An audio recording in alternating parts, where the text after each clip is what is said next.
Yeah, gotta Good get morning. Pearl, are you going to start? Yes, so the meeting is not starting. Thank you, Mr. Kelly. This meeting is being conducted as a virtual meeting, so I will do a roll call of the trustees to confirm attendance from the audit committee members. Trustees, Mr. Bernstein? Ms. Gray? present. Good morning. Mr. Knox? Good morning, I'm here. Mr. Oakham? Good morning. I also am here. Okay, thank you. Ms. Sanchez? Ms. Sanchez? Okay. Mr. Kehoe? Present. Mr. Kelly? Present. Once again, Mr. Bernstein? He's joining now. Okay. And Ms. Sanchez? Okay. From the Board of Retirements, we have Ms. Zapanta, Mr. Harris, Mr. Moore, Mr. Pryor, Mr. Robbins, and Mr. Santos. Here. Thank you. From the Board of Investments, we have Mr. Green, Ms. Greenwood, Mr. Santos, Mr. Jones. Here, Santos is here. Thank you. Staff participating in the meeting include CEO Santos Kramen, AEO JJ Popovich, Interim Chief Counsel Johanna Fontano, Internal Audit Staff, it's Richard Bendel, Leisha Collins, Christina Logan, Catherine Tunn, Nathan Amick, George Lundy, Gabriel Tafoya. An audit committee consultant will be Robert Griffin, excuse me. Trustees, if you have a comment or question on any item, please use the Zoom chat option to be placed in queue. At this time, we ask that all meeting participants to mute their mics until you're ready to speak, and now we may proceed with the agenda. Mr. Kelly? Thank you very much, Pearl. I appreciate that. Good morning, everyone. Welcome to Kelly, I just want to make sure it's noted I'm here. I just want to make sure it's noted I'm here. So Thank noted, you. Mr. Bernstein. Yes. Thank Thank you you. for Same joining here. us. Thank you, Ms. Uh, Sanchez. Thank you, everyone, for joining us. I call the meeting to order. The next agenda item is approval of the minutes of the meeting of February 19, 2021. So moved. Second, Ms. Gray moved, Mr. Oakham seconded. Roll call vote, Perla, please. Yes, Mr. Bernstein? Aye. Ms. Gray? Aye. Mr. Knox? Aye. Mr. Oakham? aye. Ms. Sanchez? Aye. Mr. Kehoe? Aye. Mr. Kelly? Yes. Okay, this passes unanimously. Okay, thank you very much. Agenda item 3, public comment. Do we have any comments from the public, Perla? No public comments at this moment. Okay, no public comment. Thank you. Moving to item 4, non-consent items. Item A is a recommendation submitted by Richard Bendel that the committee provide direction to staff on the proposed revisions to the audit committee charter. I will introduce this item. The most material revision in the charter before you has to deal with the support that the agency will, the budgetary support that the agency will provide to this audit committee. At the last meeting, there was some discussion about moving away from language referring to a contingent budget and a specific dollar amount related to that, and moving to a more broad support. I took this item and worked with Richard and also consulted with Mr. Griffin after the meeting and put forth a memo before you, conducted some additional research related to the broad support language. There was its background and source from the SEC in rulemaking regarding audit committee responsibilities in general as part of the Sarbanes-Oxley Act. I excerpted into my memo some of the comments from the SEC because I think they were particularly pertinent related to our discussion last month. I also met with Richard and Mr. Rice and Mr. Kryman regarding the budgetary impact of that broad statement. I'm also very well aware that there may be some concern among trustees to move to such language where the agency provides broad budgetary support without any guide rails around that. And I discuss that in my memo. And so I would, at this point, I think there are probably going to be a few comments, but at this point, I'd just like to turn it over to Mr. Griffin for his general comments on this revision to the audit committee charter. I'm speaking specifically of the support language, Robert. Good morning, everyone. You know, I think the proposed change is appropriate. I read the agenda item and did some research myself. I think the issue becomes both a mechanical issue and a philosophical issue. And I guess you flip the order around. It is a philosophical issue about the committee's ability to fulfill its duties. And it also, under certain circumstances, could be a mechanical. Now, granted, you know, that is a little far-fetched, but I think from a philosophical standpoint, it's a good change. I think it's also about perception, and there are a couple of items here. You know, I think public perception and the stakeholder perception on the committee's abilities is important. You know, because you're viewed from a lot of different lenses. And as the chair mentioned, there are some mechanisms in place, and I'm still very new here, but looking at the write-up and understanding how it might play out and work, I think there are safeguards there that would prevent anything getting out of order. So those are my comments. Okay, thank you, Robert. Ms. Sanchez? So philosophically, I completely agree with what this is attempting to do. And you know, the ultimate goal of an audit committee is to be able to function in its oversight role and oversee both management and the board in terms of how they conduct themselves. And so from that perspective, I obviously completely agree.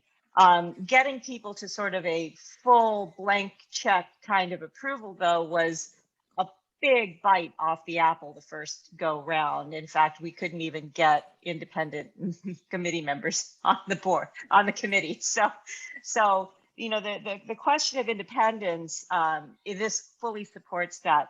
I am, however, concerned about a mechanical issue, and Mr. Griffin, I would love to hear your response.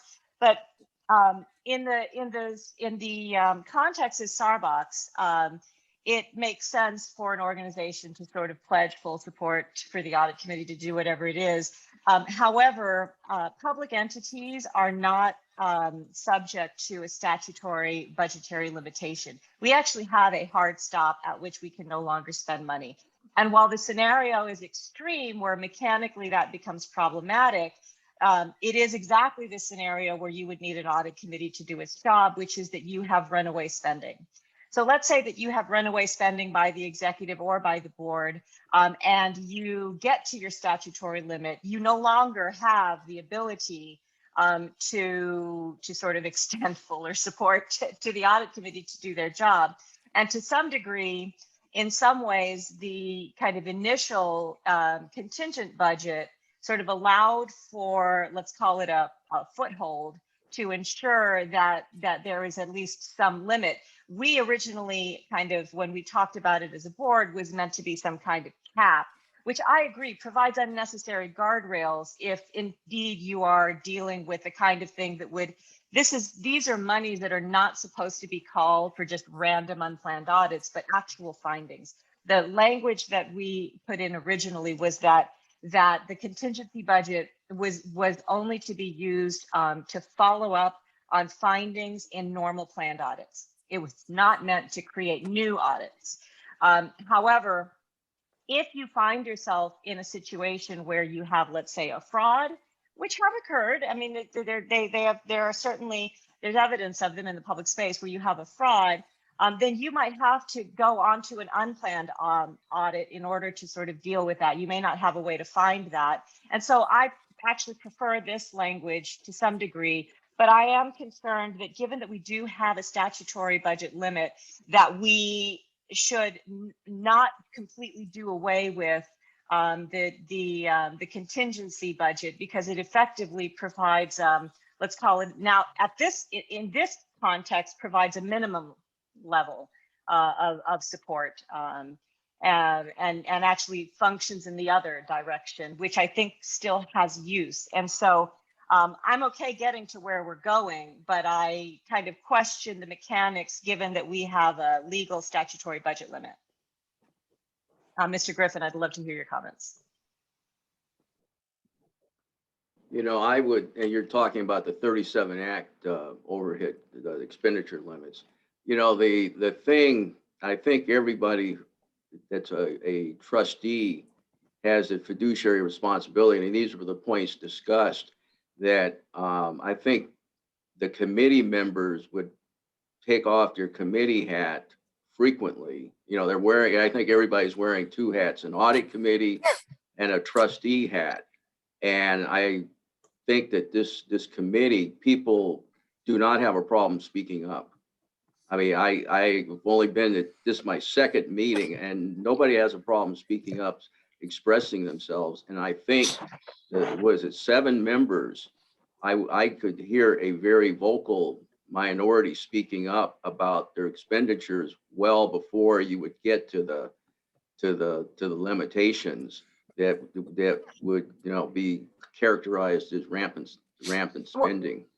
Right, but Mr. Griffin, recognize that you're describing a more or less functional organization, which I do believe we are, right? I am actually trying to guard against the scenario where it becomes dysfunctional, and you may have a vocal minority, but if you don't have the votes, you don't have the votes, and it could still happen, right? And so I'm just sort of, I'm describing a scenario that is extreme, but let's be clear, that is what we are guarding against. These are fat tail risk events, very low probability, but extremely high negative outcome, right? So what is the likelihood? I would say 0.00000001. I'm not saying that, but this is just simply providing for that in a way that does not impact us negatively. Otherwise, it's a contingency budget that does not get called unless there is a finding.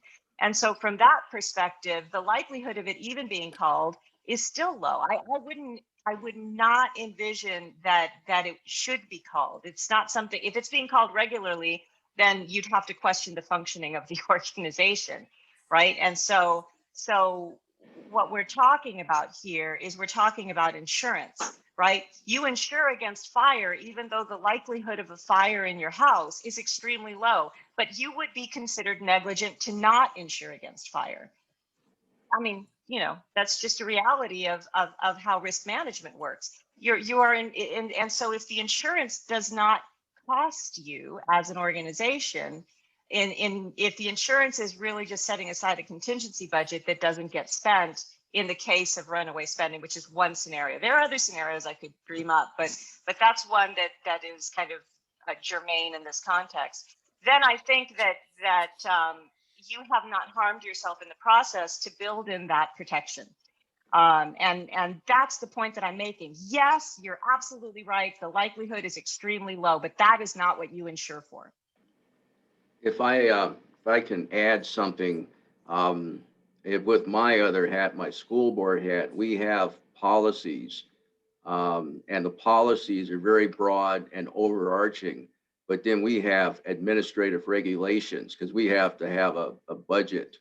You know, we have to maintain our budget according to state levels. So the details of how you monitor and control that would often be in what I call in our school district an administrative regulation.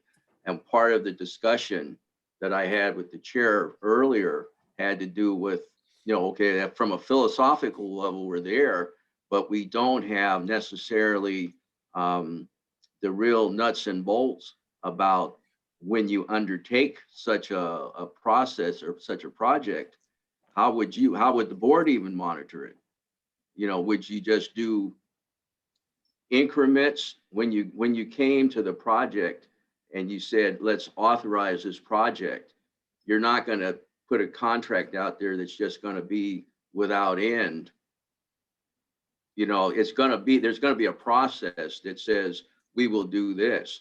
You know, there needs to be a regulation. I don't know that that dollar amount necessarily belongs in the policy statement, because policies tend to be general and philosophical and overarching in terms of guidance.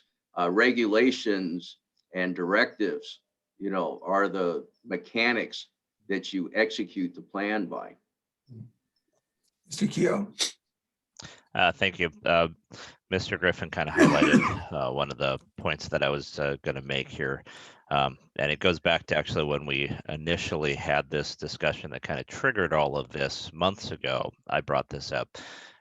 We seem to continually mix budgeting with the actual operational use of this contingency fund or this tool to be able to perform unexpected or unique audits. And at the end of the day, this policy allows for both to take place. How we're doing it in the past is we're budgeting 250,000 this year. We budgeted 500,000 last year. It's added to the budget. They spend it. They could spend it if they want to. But at the end of the day, that's more of a budgeting issue. What this does is this allows the audit committee with the chief audit executive to perform any of these audits that are necessary. Hopefully they do continue to be a 0.001% chance. But when they do come up, there isn't a budgetary limitation where the CAO says, hey, I can't do this until I go to the CEO and I get authorization, and then we go to the board and then we budget it, we do a mid-year budget adjustment. None of us want to hear that when we're dealing with a major fraud potential or something like that. So at the end of the day, this policy, I think, is very well written to ultimately push the philosophy that I think that all of us can agree to, which is that the audit committee and the audit executive should have the ability to go out and do any things that they need to do to further the goals of the audit committee. Now, where's the checks and balances on that? The checks and balances are in existing policies. We have a charter that's approved by both boards that has that. We have the ultimate oversight of who's on the audit committee and all of that stuff. So at the end of the day, there is general oversight of it as far as making sure that the audit committee is actually performing the functions they're supposed to be doing. But it gets the whole budgeting piece out of the mix. We don't need to have a contingency budget if the CAO has the authority to go ahead and proceed without it, and then the CEO can clean up the budget later. And that's essentially what we're doing here. Ultimately, whatever we spend here has to be added to the budget, and I'm sure JJ can add to that. I'd be interested to hear his comments on it. But ultimately, if we did implement this contingency, or this, not contingency fund, but this policy change, then Richard would be able to proceed with any audits that we direct him to do based upon existing procurement policy. So he can't go anything outside of existing procurement policy. And those expenditures would then be cleaned up later with Santos and JJ would be able to add it and clean it up into the budget. But there wouldn't be a yellow flag thrown along that way saying, wait, your credit card hit its max limit, let's go and get approval to go spend that money. So what it does is it allows you to very smoothly be able to proceed with the philosophical goals that are in front of us and not get caught up on the budgetary issues behind the scenes. That will all be handled at the end of the day. And that's my understanding and interpretation of the policy on how that's put together. And that was essentially what I think gets us to the right place. But JJ, is there anything that I said that is not accurate as far as the process and the goal of this? I don't think so. I mean, as long as there is a process that if we're going to have to dip into the contingency fund, there has to be a formal action by the boards to do that. Now you can, we could probably, it could probably be worded that it's done after the fact. I think if you look at the procurement policy that we have in place now, I believe in emergency situations, there's some language in there that talks about the CEO being able to take an action, and then there's required reporting to the board to validate that action, and when we have to use funds. And I'm thinking possibly the same type of process would be in place for if the internal audit had to dip into the contingency fund. But And JJ, yeah. I want to clarify here. The key points were what you started with is if we need to dip into contingency funds. So how it would flow is that the first pot of money we'd look at would be the excess savings, if any, in the audit division's operating budget. Then Santos would look at overall agency-wide operating budget. Those two pots of monies in terms of unspent monies in this year's actual budget would be tapped first in that order prior to going into the contingency fund. I included that little paragraph in my memo. But I think that's important because it does allow for one of Ms. Sanchez's concerns is if you have to go to the board, be careful, right? Well, no, in probably all likelihood, you wouldn't have to go to the board because you would look first to the division budget savings and then agency-wide savings. And I think that's important. And I had no problem with that particular part of it. I was just the only thing I was thinking of is how do you get to the contingency fund if you had to go beyond that.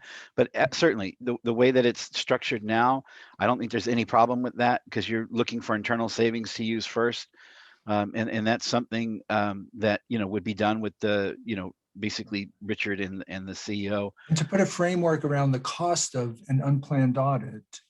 I think the most expensive audit we've conducted in the recent past 5 or 7 years has been the Austin Bird privacy audit, which was upwards of $500,000. That was a really big, hairy audit.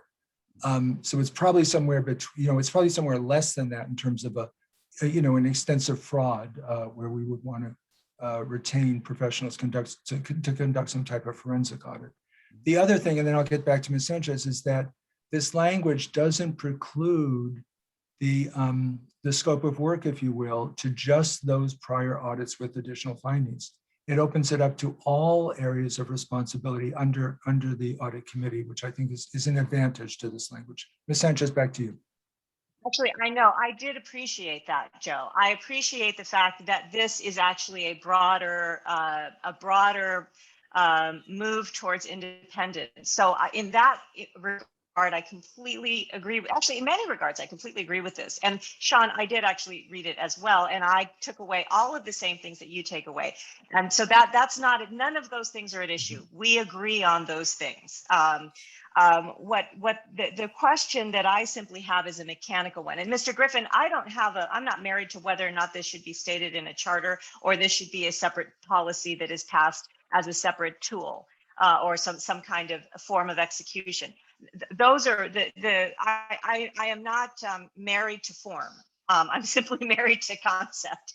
And the concept that I have is that while I think that we are broadening the independence, and I like that move, I am simply suggesting that we not lose the idea that there is a segment at least of some, now it moves, because before this was meant to serve as a cap, which I agree, I never liked that idea. And the reason we came up with the $500,000 originally, Joe, was because of that guidance that the largest audit we had ever experienced was $500,000, and that could be something that a fraud audit might suggest. So that's actually how we came to that number.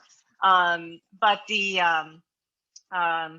in this new context, where you now have broader authority as an audit committee to do your job, and more independence, right? Then it simply becomes a mechanical issue. How mechanically does having all of that authority and independence get kind of, how do you gum up the works in a really nasty scenario? Remember, we're not designing for normal functionality. I think we're actually a pretty functional board. But if for some reason things kind of go off the rails, you sort of have to have something that is going to be protected from how off the rails it goes.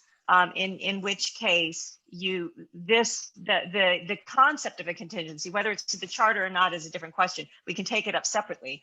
But the concept then becomes one of minimum contingency provision as opposed to maximum contingency provision, which is sort of how it's working right now. And I'm okay with, I actually like this better framework, by the way. So I'm not disagreeing with the move. I'm simply now kind of questioning how mechanically can this go wrong?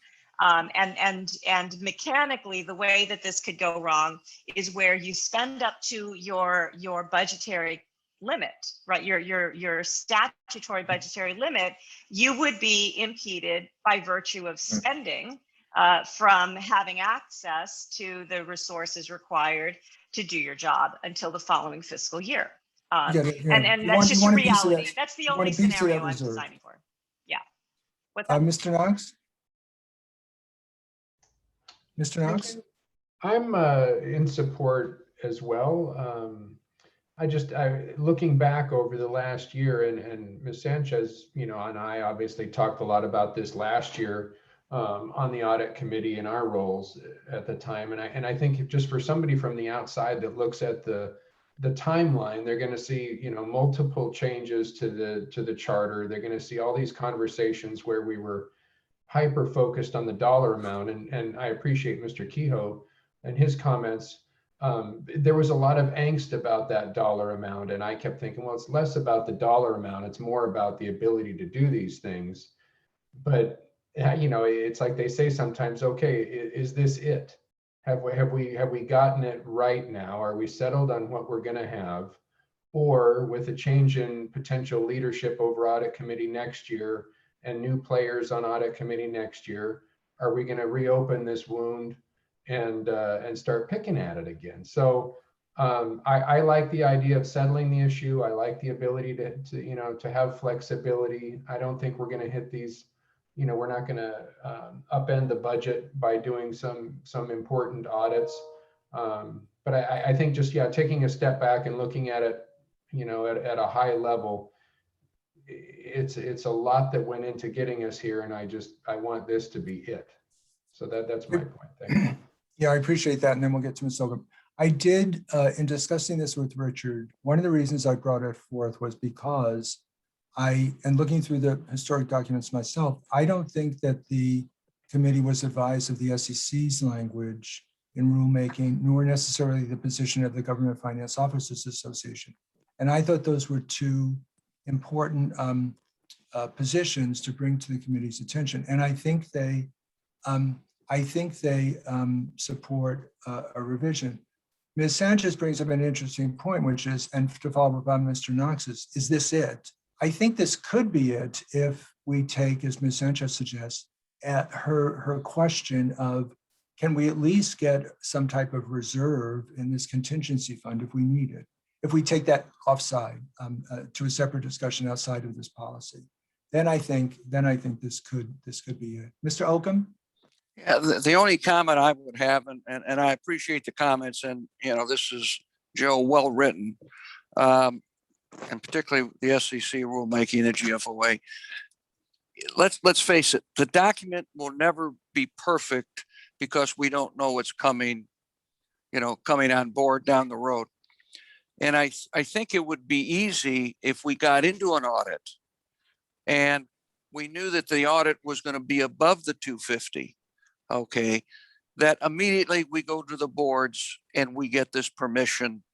Okay, as somebody said yesterday, when we're going to have a budget coming back, we got $115 million projected budget. Now that could change, but we can go up to 164. We can go up to 164 million. So I don't think that's an issue. I think what that does in this document, it can bring the board back into, once the audit committee makes a decision, okay, to approve any amounts above the 250, and it can be done very quickly. So I appreciate this. I agree with it, and let's go forward. Thank you, Mr. Oakham. Mr. Kehoe, comment? Yeah, I just strongly disagree that we need a contingency budget. The whole purpose of this is to avoid having a contingency budget. This gives a blank check and blank authority to this audit committee to perform anything that they need to do. And putting a contingency budget on top of that serves no purpose. It essentially makes it look like we're amateurs and we don't know what we're doing. I totally disagree with that. We have full authority to proceed with anything that we need to do as an audit committee. This is not a budgetary issue. The philosophy is there. I don't know if we're going to get full board support. I hope we can. I can get behind that. I don't see the board denying the ability of this committee to perform an audit, which is why I support it.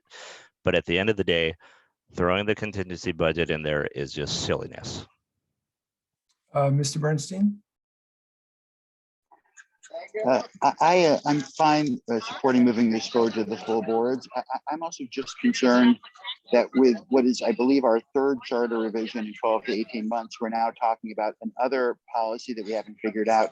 Quite frankly, the audit committee, in addition to doing its work, needs to be modeling best practices. And this seems short of best practices to keep tweaking our authorities and responsibilities and charter every couple of months. I'm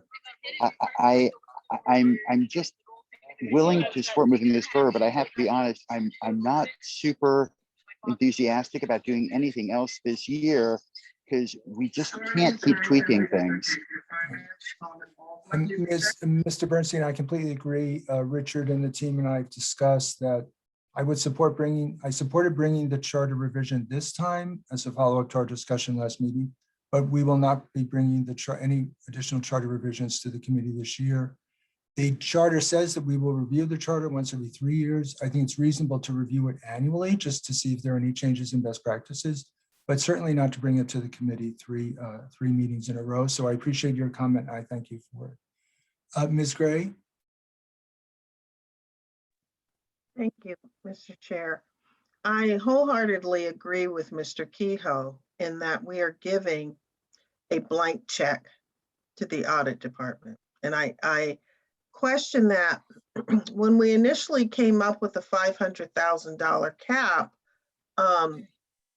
there weren't any extenuating circumstances.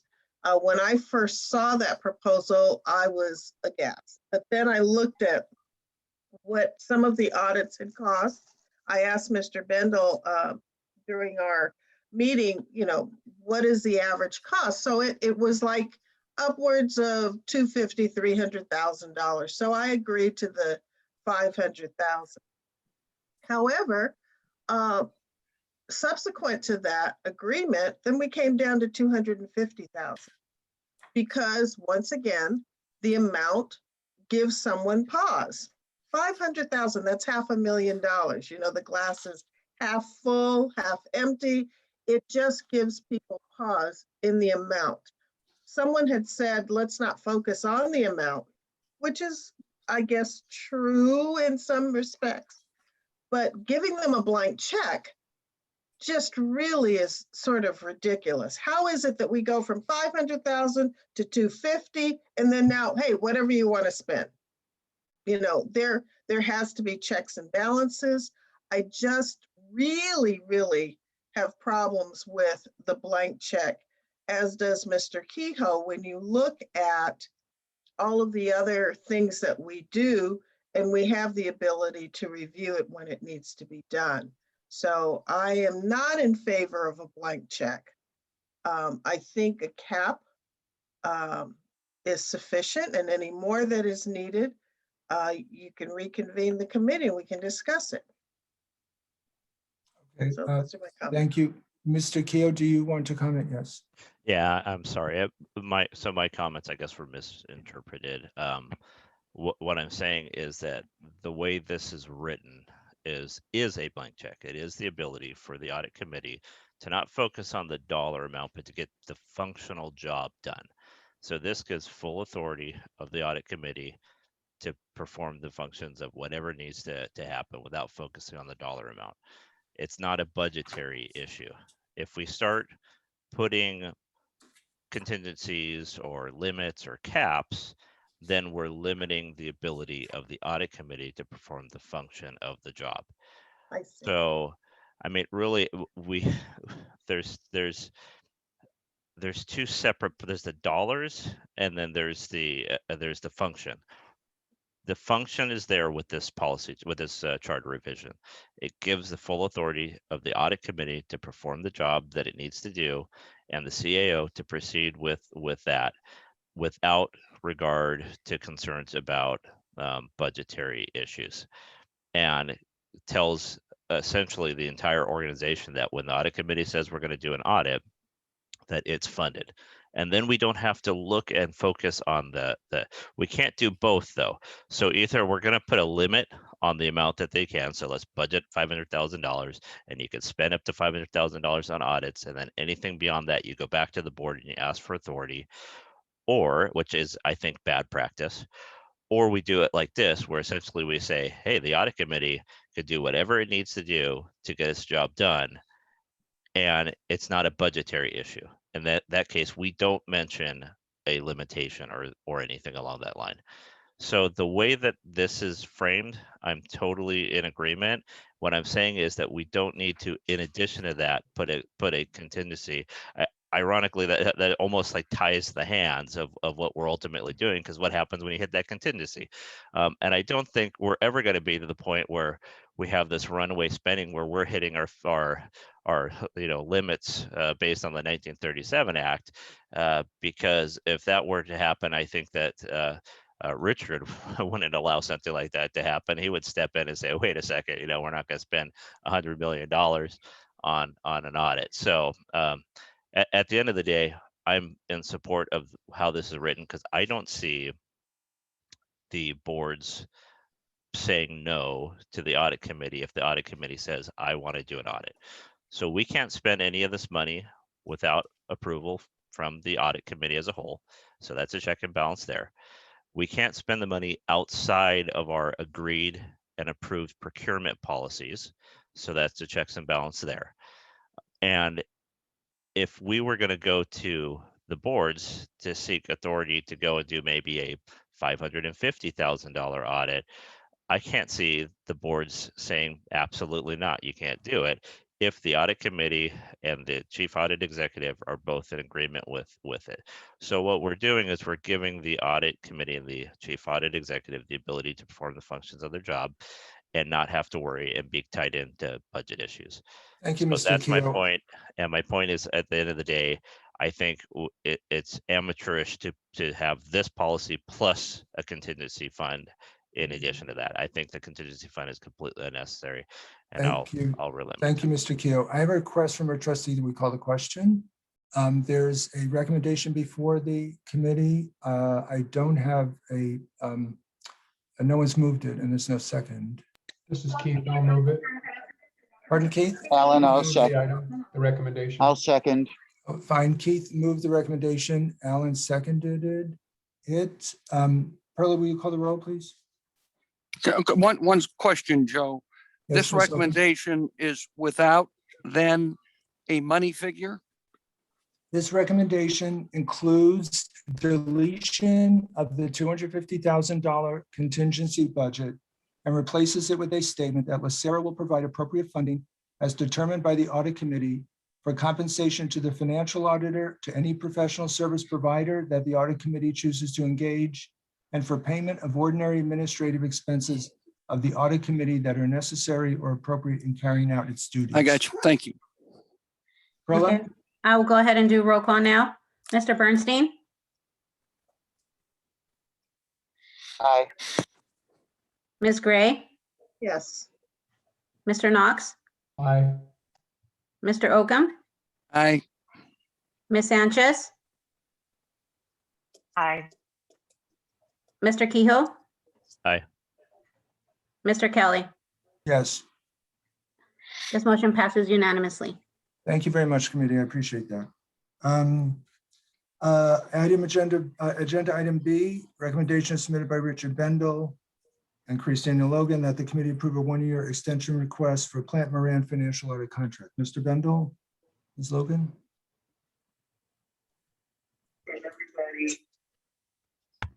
Good morning, Chair Kelly and members of the committee. Ms. Logan is going to take this item. Good morning, Chair Kelly and Audit Committee members. So I will be discussing our recommendation to extend Plant Moran's contract for an additional year. As you know, in November 2016, LACERA entered into a 5-year contract with Plant Moran for audit services. The contract included an option to extend for an additional 2 fiscal years. In January of this year, Internal Audit asked for feedback about Plant Moran's performance from the key stakeholders in the financial audit process. The key stakeholders are the Executive Office, FASD, Investments, Benefits, RHC, QA, and Legal. And based on the feedback that we received, as well as our own assessment, since we work with Plant Moran extensively, we found that Plant Moran generally exceeds all of our expectations. Over the last 5 audit cycles, they've been a very collaborative team. They always ask us questions that help us improve our processes.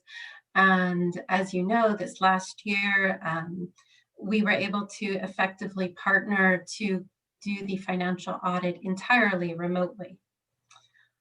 Based on the uncertainty related to the pandemic, as well as the Plant Moran will just be completing their first SOC audit this June, we would like to extend the contract an additional year to leverage our relationship with them. Plant Moran has provided their proposal for the extension, and the fees are consistent generally with the last 5 years of fees. So that's why we are requesting the audit committee approve extending for an additional year. Okay, I have Mr. Knox, but before that, Christina, just to confirm that we're invoking the first 1-year extension option. Yes. Okay, Mr. Knox. I'll move the item. I will second. And then my comment was that I just thought it's a little odd that we have the subjective rating and scores that staff apply to the performance of the contractor. We do a similar scorecard in my department, and it's more about was the quality of services as specified in the contract delivered? Were there any discrepancies between the services required in the contract and their performance? Were the discrepancies significant? Did they resolve them? That type of thing. I think there's certainly room for feedback on just the engagement and their responsiveness and things like that. I just thought it was a little odd that it's these touchy-feely warmth things in a lot of cases with 3 to 5 ratings and not hardline. Did they meet the statement of work? Did they do this timely? Did they resolve? So again, in support, I would suggest a change maybe in the future. Excellent point. Thank you, Mr. Knox. As the motion has been moved and seconded, any additional comments? Okay, Perla, can we call the roll, please? Yes. Mr. Bernstein? Aye. Ms. Gray? Yes. Mr. Knox? Yes. Mr. Oakham? Aye. Ms. Sanchez? Yes. Mr. Kehoe? Aye. Mr. Kelly? Yes. The motion passes unanimously. Great. Thank you, everyone, and thank you, Christina. Item C, recommendations submitted by Richard Bendel and Leisha Collins that the committee authorize staff to issue a request for proposal for an external assessment of the internal audit division. Over to you. Okay. Good morning, Chair Kelly and trustees. The internal audit plans to undergo an external assessment this year. Provided in your materials is an overview of the process for this type of engagement. I'll just highlight some of the key points and we can address any questions that you may have. So let's start with the reason why internal audit has an external assessment. As you are aware, internal audit follows the guidelines of the Institute of Internal Auditors, or the IIA standards.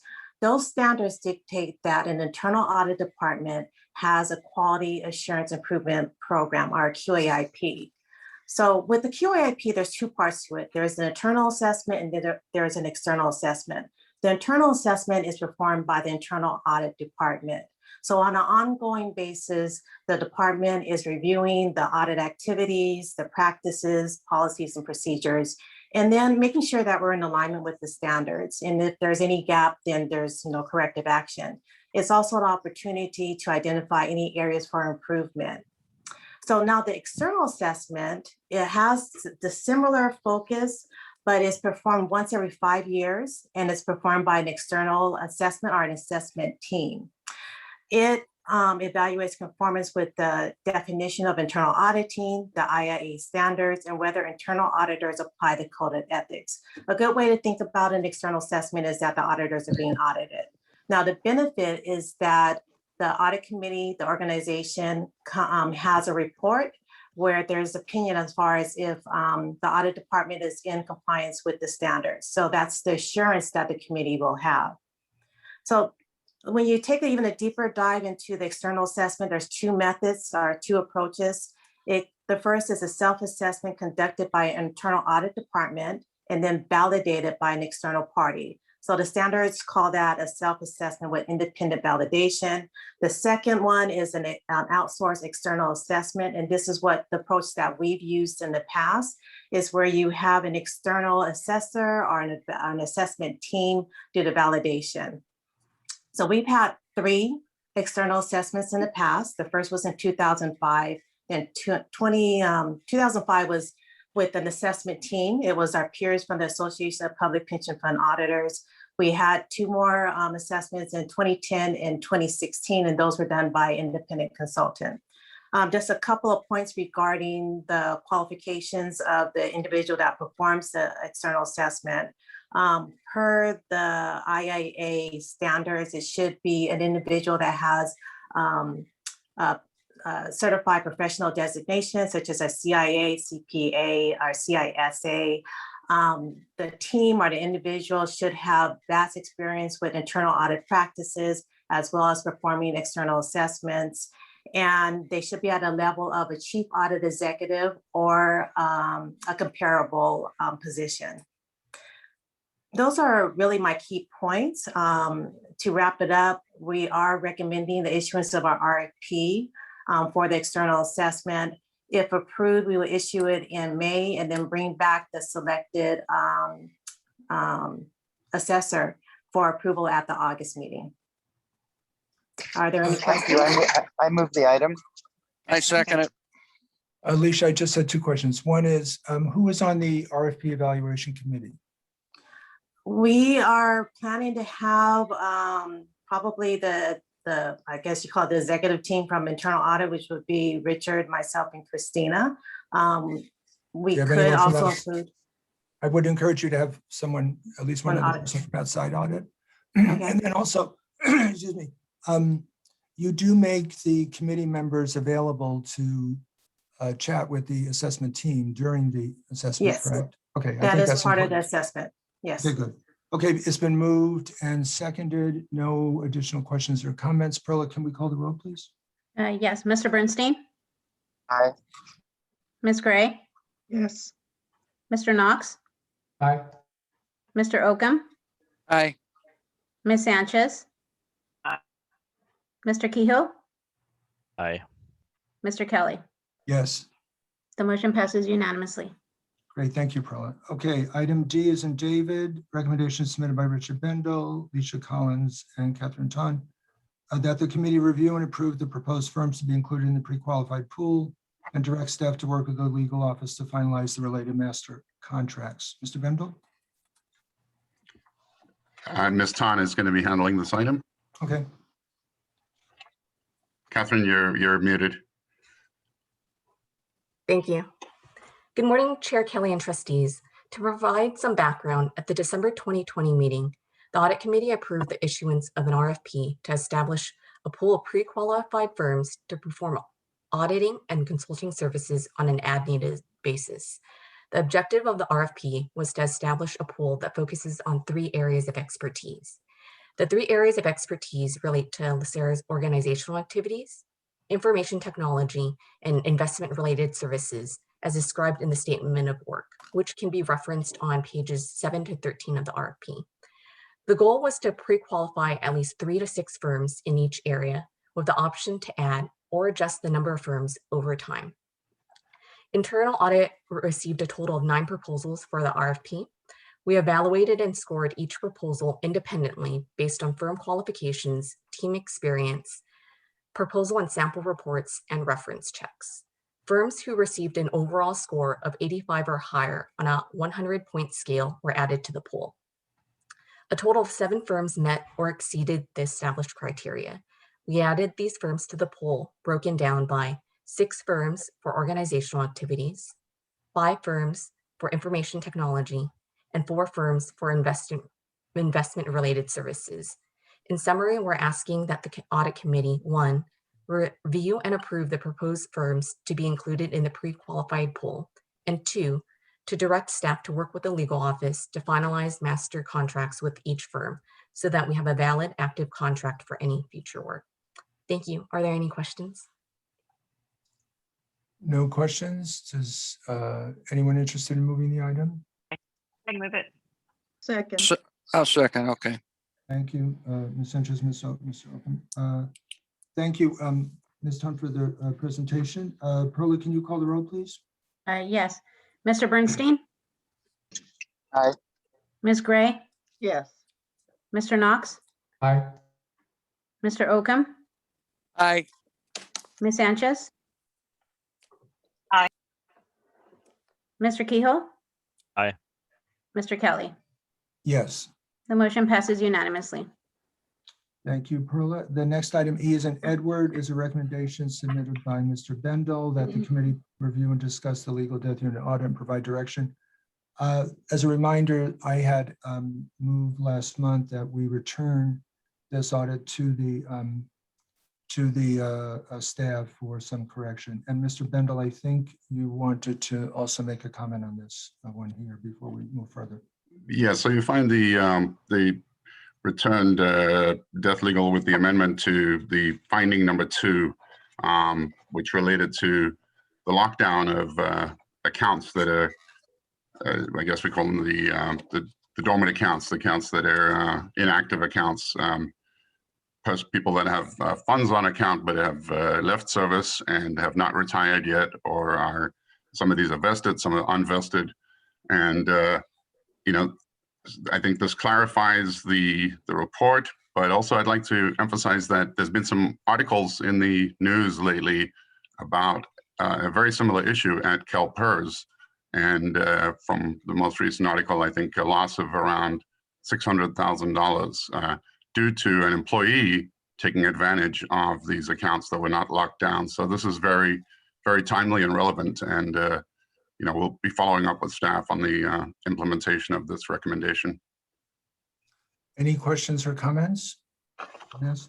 Richard, could you distribute the CalPERS news articles to committee members? We'll do that. Yeah, I think that would be informative. Okay, with that, I would move that we accept and file the report. I'll second that. Mr. Kehoe, second. Thank you, Mr. Kehoe. Perla, will you call the roll, please? Yes. Mr. Bernstein? Aye. Ms. Gray? Yes. Mr. Knox? Aye. Mr. Oakham? Aye. Ms. Sanchez? Aye. Mr. Kehoe? Aye. Mr. Kelly? Yes. Okay, this was accept and file. Okay, thank you, Perla. Item F is in Frank. Recommendation submitted by Mr. Bendel and Christina Sun that the committee review and discuss the quality assurance operations review and provide the following actions. I will comment that I read through this as I normally do all the reports, and I thought it was very well done. So thank you to the staff. Yes, and I am the understudy today. Ms. Sun was going to be taking this item as well as a presentation further on. She is out, and I will be presenting the item. Again, it's the quality assurance operations review. It was a long overdue audit of the, or consulting engagement really, of the quality assurance area. And I think very timely given the changes in the organization, particularly, you know, the changes at the CEO level and some of the strategic initiatives being taken in the organization in terms of structure of the organization, as well as it turns out, very timely because of the changes that occurred within the division after we started the audit, the departure of the division manager and some of the key supervisors. So we worked with Mr. Bornaflor, the new division manager, and worked on assisting in the development of what is essentially the charter document, considered the QA principles document that was taken to the Operations Oversight Committee last month or the month before. And we also came up with the recommendations that we have in this report. Really, they can be broken into, I guess, 3 or 4 categories. The additional first one is organizational structure. The second one is the design of the audits. And those 3 recommendations, the first one on organizational structure, the number 2 and 3 in the design of their transactional testing process, really speak to the independence issue for QA. And then there was issues on follow-up, which were items 4 and 5. When they've got good recommendations, those they need to follow up on those. And then the last recommendation related to the management of the QA division itself and having metrics to manage the staff. And so I will entertain any questions you may have. I will see make a anyone in- motion to Mr. receive Keough? and file the report. Mr. Keough has moved. Do I have a second? Yeah, I'll second it. Mr. Oakham, seconded. Thank you, Mr. Oakham. Perla, will you call the roll, please?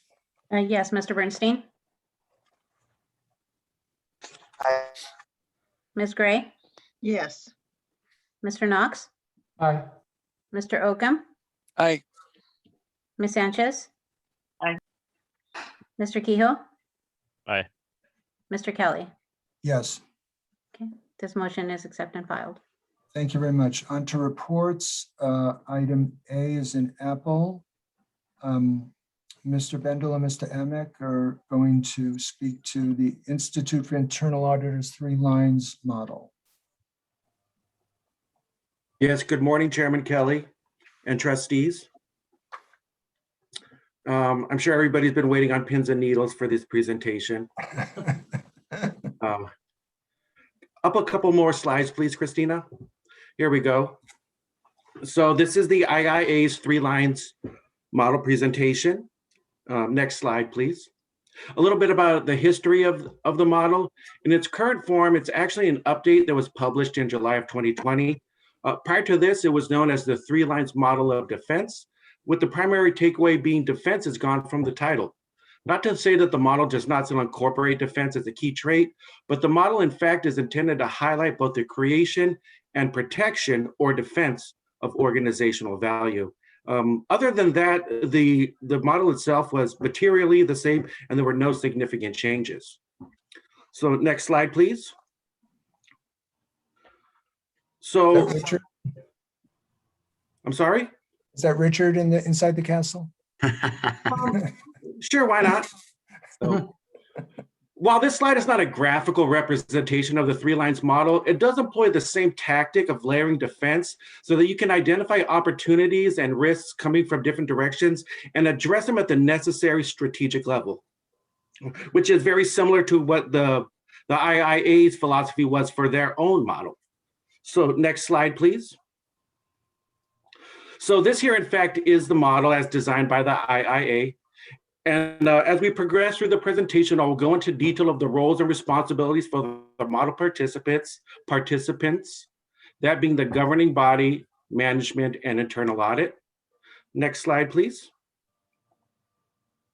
So what is the model and why is it important? Well, the model is one for the creation and protection of value, with value being the key processes, resources, and information that help you achieve your goals.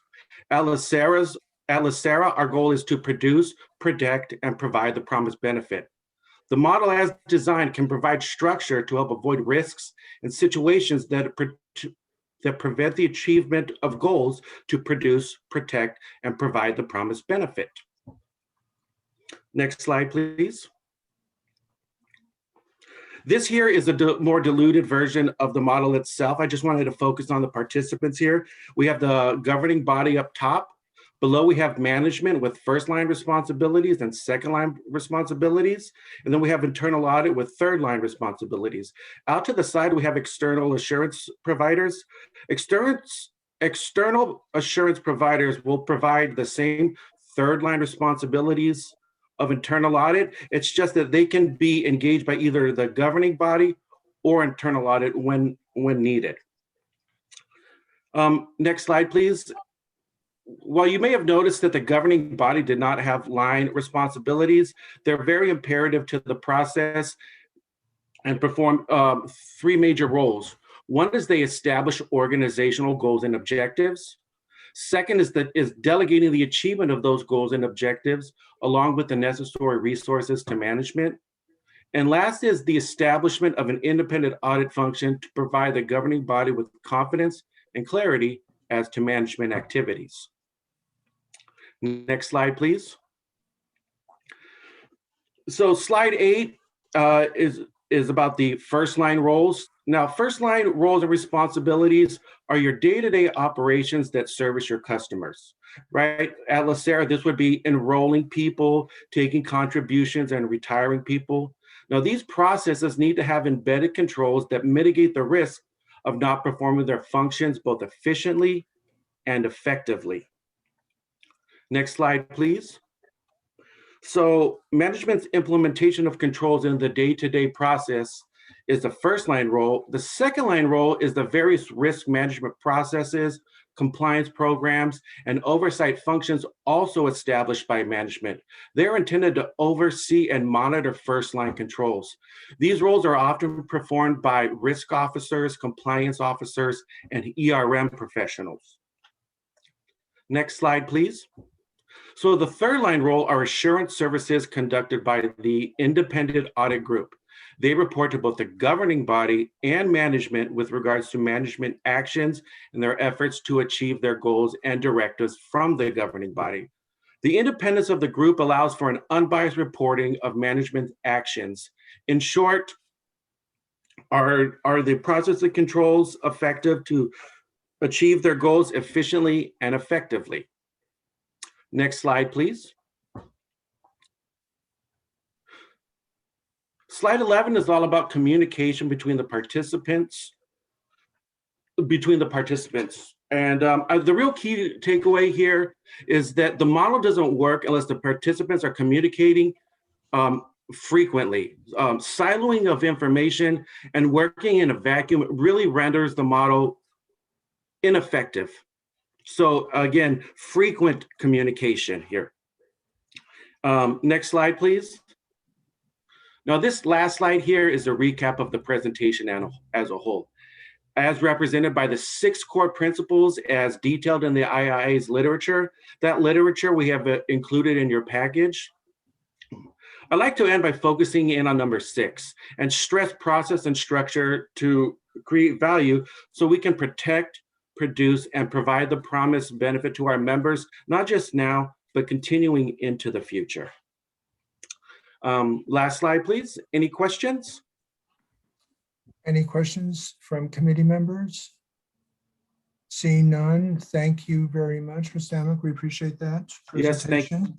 I would just like to emphasize that, anybody sitting in on this presentation can really see themselves in one of those roles, whether that's the governing body, you the trustees, management, the first line, second line, and then the audit function, of course. And I think organizationally, what we're seeing as we move strategically towards a maturing organization is that the establishment of that second line function, and I'm not sure where InfoSec falls, if that's first line or second line, it may be gray area, but the compliance function. And we'll be talking to you more about the enterprise risk function, I think, which really supports management. We see a lot of initiatives in the organization, the PMG group, developing the policies and procedures, so relevant to LACERA right now. And I think really important that that second line be, we continue to shore up that second line. Thank you, Mr. Bendel. I concur. Reports item B, risk assessment survey. Mr. Bendel. Here again, you get the understudy, but I hope I do miss Well, how we actually say that, justice. how we say that in the theater is we say in today's presentation of the role normally played by. But understudy's fine. Stuck with me. Go ahead. So as you may recall, at the last meeting, we brought forward the on-risk survey that was provided. The internal audit is conducted, and it was of a significant number of organizations. I think, 90 different organizations, and they specifically interviewed stakeholders and 30 stakeholders in the various categories of the organization. But we thought it would be interesting, and I think it was actually requested at the last meeting, that we conduct the survey amongst ourselves here at LACERA. And participating in the survey were the trustees, as well as the senior executive team, which consisted of the executives from the executive office, Mr. Kryman and Mr. Popovich, as well as John Grable from the investment office and Steve Rice from the legal office. So they represent the executive team, and then all of the internal auditors also participated in the survey.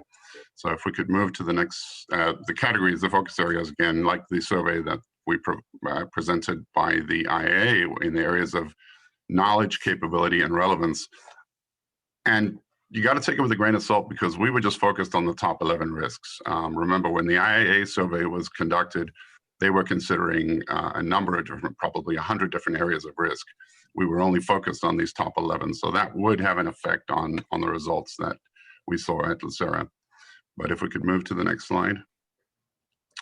In terms of the top 5 risks, we were pretty much in alignment, LACERA, with all of the participants, with the IAA top 5 out of the 11. In the IAA's case, again, it's out of the 100. But the only one that was different was that we rated board information in the top 5, and they had third party in the top 5. I think we can all agree that all 11 of these are significantly important risks.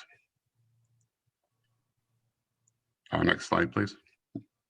So I don't have too much to say on this. I think that it demonstrates a similar proportion as it did with the, this is the LACERA results, and proportionately very similar to the IAA. I think the scores are higher because, again, we had that bias going in. We know these are the highest risks. There's strong alignment between the board and internal audit on capability, knowledge, and relevance, and executive management had lower scores. And this was, similar to what we saw with the IAA study. And I think that's, I think that's, you want the executive team, they have knowledge of the complexities, they have knowledge. Yeah, you want them to be humble in this area. And so I think this is a healthy situation. If we could move to the next slide. Here again, I think it just demonstrates the proportionality is very similar, but the scores are higher because of the different survey, because we were just focused on the top 11. I think that's all I have to say on this slide. This is when it gets really interesting, is when we get to the next couple of slides, and you have the scatter graph with the dots, and the blue dots represent the trustees, the board, the internal audit in the middle, basically with the red dots, and then the executive team.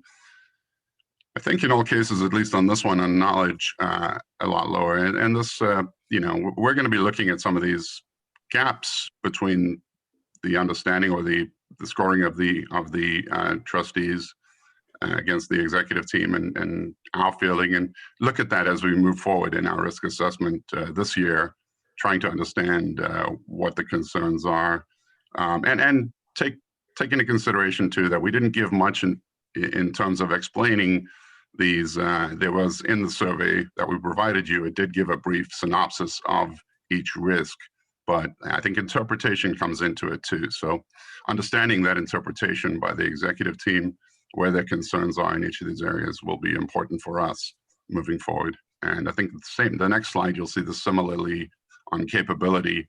There's that similar gaps. And it's interesting on some of them, there's more alignment than others. And then the last slide, if we move to that on relevance to the organization, interesting gaps in some of the areas, interesting complete alignment in some of the areas too. So we just thought this was very interesting. Our process, this is just the calendar of what we'll be doing moving forward, ultimately culminating in the audit plan that we bring to your committee for approval at your June meeting. Thank you, Richard. And thank you to all the committee members who responded to the survey. We appreciated that. Next item, Richard, is item C is in Charlie, status of other external audits. Anything?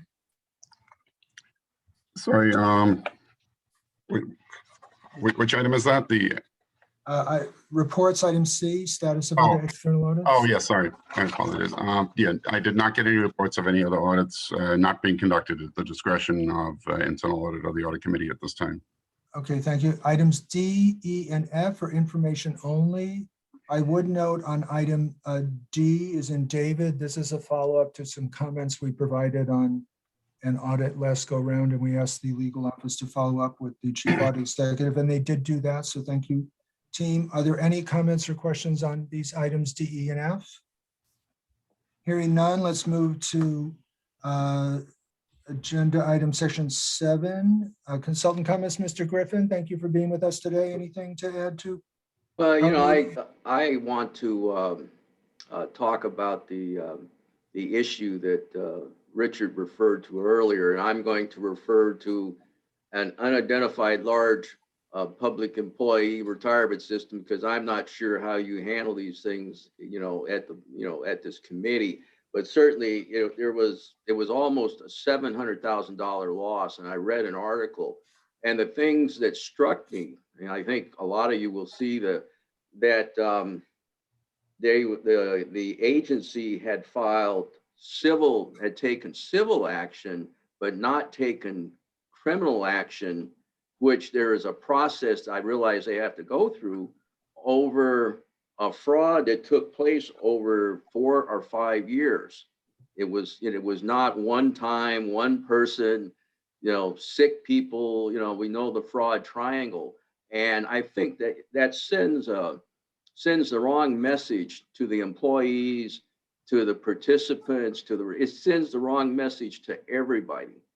I mean, I think if you look from an opportunistic standpoint, if all you're facing is a civil lawsuit to recover that money versus, you know, prison time and loss of benefits and other issues, certainly I wonder how that unfolded. Now the thing, and I think Richard referred to it earlier, there really was a breakdown in a fairly basic control. It probably looked very innocuous to the people, but there was a person taking directives who was in charge of taking action from a member request, retiree request, and they had the ability to manipulate this with no oversight. And there was just not a really basic check and balance that I hope we all will think about. And another thing in the article that I kind of found, there was even a complaint by a retiree that did not get appropriate attention within the organization, to the point that the organization froze the benefits, but it did not go any further. So I certainly hope that we'll all heed that as we discharge our duties. So thank you. Thank you, Mr. Griffin. It's sometimes I forget how important the most basic of internal controls are. That if you were to list a basic system of controls out on a piece of paper, you get a whole big bang for the buck if you implement those in terms of fraud. Not only fraud prevention, but controls to detect fraud if it were to occur. Sometimes people forget about that as well. So I thought it was a very interesting embezzlement, as the article called it, and I appreciate your comments. Okay, report on staff actions. Perla? I don't think there were any. Oh no, there was one. Richard's going to send out the article on the embezzlement. Yes, Audit correct. committee members. Anything else? No, that's all at the moment. Okay, good to the order. Mr. Knox? Nothing. Thank you, everybody. Have a good weekend. Okay, Mr. Keogh? I have nothing. Good work. Ms. Gray? Great job, staff. Thank you. Mr. Bernstein? Mr. Bernstein had an appointment. I think we might have lost him. Mr. Oakham? Yes, I have nothing. Thank you, Joe. I just ran a great meeting. Appreciate it. Thank you. Happy early birthday, Mr. Oakham. Oh, thank you. Ms. Sanchez? Did we lose Ms. Sanchez? Okay, I will go last. Thank you, everyone, so much for your support today. I appreciate it very much, and have a good few months until we see you again. Motion to adjourn the meeting. So moved. Second. Bye, everybody. Thanks. Thank you. So, bye-bye. Take care.